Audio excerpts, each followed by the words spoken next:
विधान परिषदेच्या नाशिक स्थानिक स्वराज्य मतदारसंघाच्या निवडणुकीची उमेदवारी अर्ज दाखल करण्याची प्रक्रिया पूर्ण झाली असून या निवडणुकीत तब्बल 9 उमेदवारांनी 14 उमेदवारी अर्ज दाखल केल्याने राजकीय वातावरण चांगलेच तापले आहे।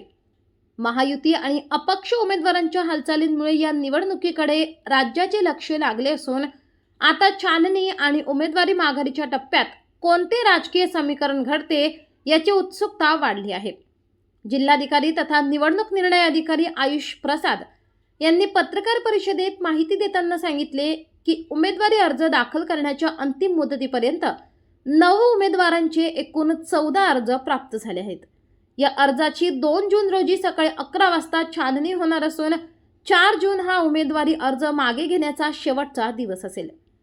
जिल्हाधिकारी कार्यालयातील मध्यवर्ती सभागृहात झालेल्या पत्रकार परिषदेला सहनिवडणूक निर्णय अधिकारी रोहित कुमार राजपूत, उपजिल्हा निवडणूक अधिकारी डॉक्टर मधुमती सरदेसाई तसेच प्रशिक्षणार्थी जिल्हाधिकारी डॉक्टर जयकुमार आढे उपस्थित होते। या प्रतिष्ठेच्या निवडणुकीसाठी 18 जून 2026 रोजी सकाळी 8 ते दुपारी 4 या वेळेत मतदान होणार असून 22 जून रोजी मतमोजणी करण्यात येणार आहे। विशेष म्हणजे या निवडणुकीत मतपत्रिकेद्वारे आणि प्राधान्यक्रम पद्धतीने होणार असल्याने प्रत्येक मताचे महत्त्व वाढले आहे। निवडणूक प्रक्रिया पारदर्शक आणि निष्पक्ष पार पाडण्यासाठी मिलिंद शंभरकर यांची निरीक्षक म्हणून नियुक्ती करण्यात आली असून ते संपूर्ण निवडणूक प्रक्रियेवर लक्ष ठेवणार आहेत।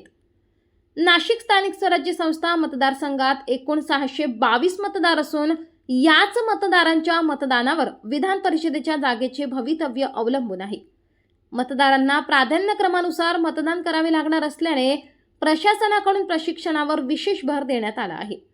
राजकीय चर्चांना उधाण महायुतीतील जागा वाटप, उमेदवारी अर्जांमधील चुरस आणि अपक्ष उमेदवारांच्या हालचालींमुळे नाशिकची ही निवडणूक राज्यातील सर्वाधिक चर्चेच्या निवडणुकांपैकी एक ठरत आहे। आता 2 जूनच्या छाननीनंतर आणि 4 जूनच्या माघारीनंतर नेमके किती उमेदवार रिंगणात राहतात याकडे संपूर्ण राजकीय वर्तुळाचे लक्ष लागले आहे।